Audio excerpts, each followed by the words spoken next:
So I'm going to show you how to engage your leg rest back in if it disengages due to the safety that it has. So when it's reclined,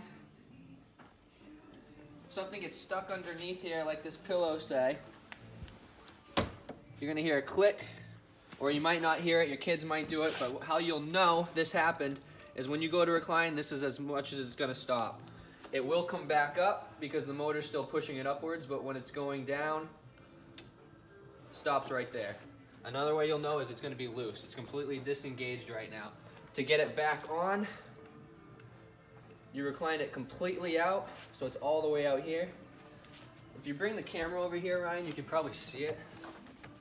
There's a plastic cup right here that goes right into this notch. So I'm lifting up, see that? I'm going to push down, and it locks back in on each side. Now it should close all the way. You're good to go.